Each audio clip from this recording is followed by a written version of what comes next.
హైదరాబాద్‌లో అంటే లిక్కర్ కుంభకోణానికి సంబంధించి దాన్నేదో అంటారు గదా!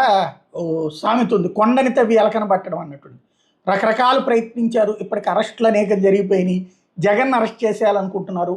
ఫస్ట్ ఛార్జ్ షీట్ అయిపోయింది. ఛార్జ్ షీట్ అయిపోయింది కాబట్టి బెయిల్ ఇచ్చేయాలి. ఈ సందర్భంలో వాళ్ళకి బెయిల్ ఇవ్వకుండా ఉండాలంటే ఇంకా ఏదో దర్యాప్తు జరుగుతుందనాలా. రెండోది జగన్ మీద కేసు పెట్టాలి. ఈ సందర్భంగా తాజాగా మరొకసారి సోదాలు చేసింది SIT. Bharathi cements, resource one, tree గ్రిల్లో ఈ సోదాలు జరిగినాయి. కేసిరెడ్డి రాజశేఖర రెడ్డిది అట్లాగే చాణక్య సంస్థలో తనిఖీలు జరిగినాయి. ఏపీ లిక్కర్ కేసులో నిందితుడిగా ఉన్న భారతీ సిమెంట్స్ డైరెక్టర్ గోవిందప్పకి సంబంధించినటువంటి దాంట్లో కూడా మరొకసారి సోదాలు చేసుకొచ్చారు. తద్వారా ఇంకేయన్నా డాక్యుమెంట్స్ అంటే వీళ్ళు సృష్టించినయ్యా లేకపోతే అక్కడే ఏమన్నా దొరుకుతాయా అనేటటువంటి చూడాల్సి ఉంది. తద్వారా రాబోయేటటువంటి రోజుల్లో భారీ ఎత్తున అంటే జగన్ దాకా వెళ్ళాలన్నటువంటిది ఈ కేసు యొక్క ముఖ్యమైన